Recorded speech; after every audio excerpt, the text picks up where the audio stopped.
Состояние ребенка на сегодняшний день стабильное. Так, ребенок в ясном сознании, к транспортировке подготовлен.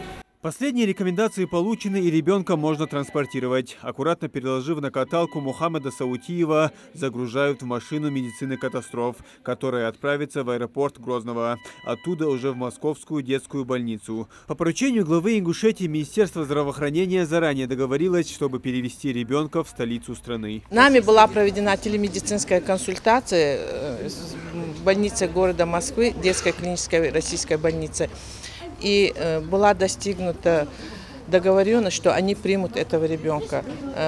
Госпитализацию и перевозку этого ребенка нам оказало содействие администрации главы и правительства. На сегодняшний день оттуда выехали врачи.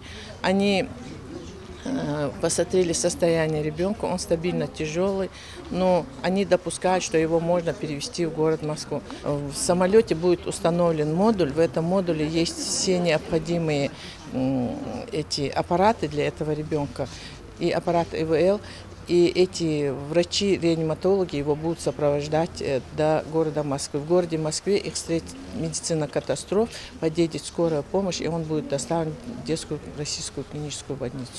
Мы в течение всего этого времени, в течение нескольких дней, постоянно отслеживали его состояние.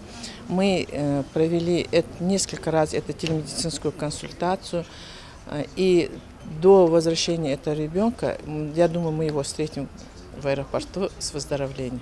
Мухаммад Саутиев был доставлен в ДРКБ 21 сентября. До этого 2 дня мальчик пролежал в республиканской клинической больнице. Благодаря грамотной и своевременно оказанной помощи врачей обоих больниц удалось сохранить жизнь ребенка, состояние которого было тяжелым. Он потерял много крови из-за травмы шейной артерии. Ребенка изначально привезли в Ингушскую республиканскую клиническую больницу, где очень быстро была оказана соответствующая помощь.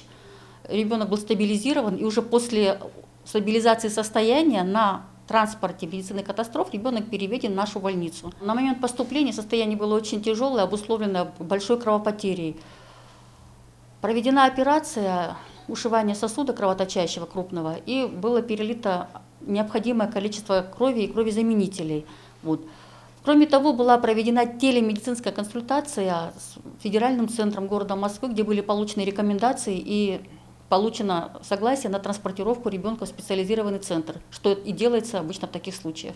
Такие тяжелые последствия для Мухаммада Саутиева и его двоюродного брата Ахмеда наступили после неудачного обращения с запалом боевой гранаты. По словам родственников, 19 сентября подростки нашли пакет с ним. Они решили провести опыт с боеприпасом. В это время произошел взрыв. Соберешь случайно что-то не спамперсон. Бахкаш лозуш шкоряшт и каз. Хатархандар соух.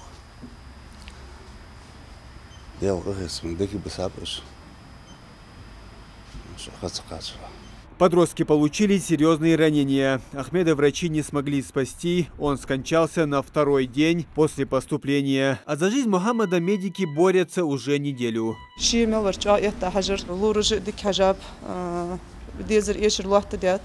По